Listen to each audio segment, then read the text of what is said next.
While you're reading this disclaimer, don't forget to subscribe, tap that like button, and do your best impression of a chicken laying an egg. Go! Hey folks, and welcome back for another video. We're going to talk about common features, symbols, and contracts in this video. As normal, again, this is for educational purposes only, and if you're watching this on YouTube, make sure you get access to our free members area, especially for this video, because we actually have a PDF guide that I'm going to be going through. You can download it, keep it on your hard drive for safekeeping, and go from there. And again, when you register for free on in my members area on our site, the link down in the description, you'll get notifications of when I do free live trainings as well, so you can look over my shoulder and watch me trade. So getting into some contract symbols here. This is just to kind of like, again, just shorten up the words that you're looking at when you're looking for the different symbols, you know, the different instruments that you would be trading. Okay. So I typically trade indices. These are just some of the major indices that I will trade. The US 30, the NASDAQ, the S&P, and then the Russell 2000. And then their symbols are YM, NQ, ES, and RT, respectively. Some of the other ones out there are crude oil, which is CL. Gold futures is GC. And again, they're going to vary from there as platinum and a whole bunch of other ones as far as that goes. Now, the contract sizes also vary depending upon what contract that you're actually going after. So the Dow Jones, each contract is $5 times the Dow Jones Industrial Average. NASDAQ, $20 times the index. S&P 500 and the Russell 2000 are both $50 per the index.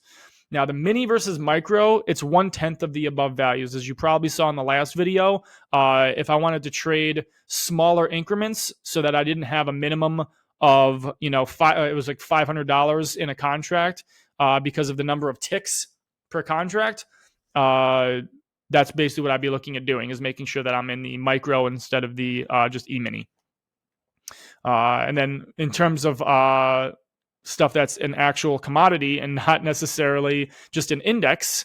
Again, I love trading the indexes, but if you're trading commodities, crude oil futures actually represent a physical amount of crude oil, 1,000 barrels per contract, or the gold futures is 100 ounces of gold in that contract that you'd be basically placing your bets for or against the up and down of that particular value of that. So let me actually hop over, and I just want to show you the PDF guide that goes into some more detail on this. And again, there's a link down below in the description for you to be able to get access to our free members area and download this resource as well as the other resources. So let's jump into that. All right, cool. So here we are at the Futures Contract Naming Conventions Guide. Again, link down below.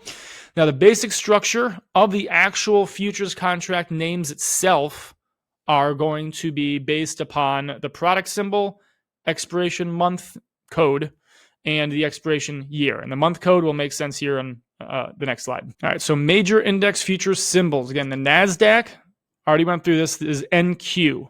So an example of an actual futures contract would be NQH24, which is a NASDAQ futures contract expiring in March of 2024.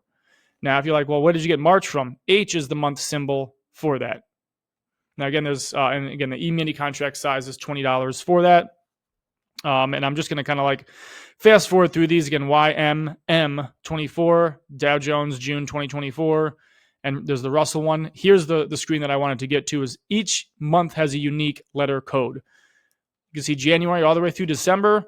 It's weird. Some of it doesn't make sense. I don't know why like January would be F and not J, and April is J. You know, it's very odd. But again, they're keeping the letters of the alphabet in order of the actual months. So it's not necessarily, again, the fact that the month starts with that letter. It's the fact that the letters are in that alphabetical order. So, you know, Z is December because it's the end of the alphabet. It's also the last month of the year. Again, kind of makes sense. Still weird, but this is, again, it's a good reason to have a reference of this. And by the way, in some of my future like paid courses and stuff, I'm going to go into this a little more detail on how to actually find these contracts as well as the most recent ones, and then what happens when the contract ends and you're still trading, like let's say it's August and you're trading in the August contract still, it's about to expire. Well, what happens? What do you do after that? Again, going to cover this stuff in future videos as well. And finally, the year is just the last 2 years of the year designation. So 24 would be 2024. If you see a year designation at the end, that's 25, it's 2025. So again, some examples in practice.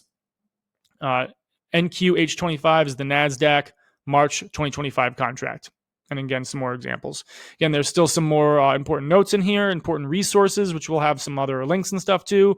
And that's pretty much it, guys. So go ahead. If you want access to the full guide of this, go ahead, click on the button below, download in our members area, and we'll see you guys in there. See you in the next video.